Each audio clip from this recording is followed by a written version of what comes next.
शुमाली हिंद की रियासतों में मुसलसल आलूगी के बढ़ने की इत्तलात मिल रही हैं। उत्तर प्रदेश का शहर आगरा तारीखी ताजमहल भी आलूगी की लपेट में देखा जा रहा है। जो सयाह ताजमहल की सयाहत और उसकी सैर के लिए आ रहे हैं, उनका कहना था कि ताजमहल जैसी इमारत के तहफ़्फ़ुज़ के लिए इंतज़ामिया को इक़दामात करने चाहिए। इसके साथ साथ लोगों का ये भी कहना था कि मुकामी अवाम को भी ताजमहल की खूबसूरती को बनाए रखने के लिए अपनी तरफ से भी एहतियात करनी ज़रूरी है। जी, नाम बता दीजिए, कहाँ से हैं? मेरा नाम तरुण मित्तल है और हम लोग पोलैंड से आए हुए हैं घूमने के लिए इंडिया। अब ताजमहल देख रहे हैं, क्या कहना चाहेंगे? जी हाँ, ताजमहल के अंदर बहुत खूबसूरत है ताजमहल, लेकिन यहाँ पर बस एक ही प्रॉब्लम है कि शायद मेरे को ऐसा लगता है कि ये जो फोग है यहाँ पर, तो एयर पोल्यूशन की वजह से ही है।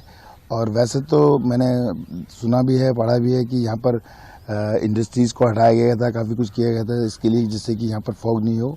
लेकिन उसके बावजूद भी ये सब कुछ हो रहा है, तो एयर पोल्यूशन की कोई ना कोई वजह है जिसके लिए हमको फाइट करना चाहिए। और इतनी खूबसूरत जगह है जो दुनिया का 7वां अजूबा है, तो आई थिंक कि कुछ किया जा सकता है उसके लिए, और हमको करना चाहिए, हमारी गवर्नमेंट को करना चाहिए, और हमारे, मैं तो कहूँगा हम सब भाइयों को भी करना चाहिए मिल करके, क्योंकि हम लोग की कहीं कमी है कि हम लोग कुछ ऐसा करते हैं जिसकी वजह से कि ये वातावरण को प्रदूषण इस तरीके से होता है।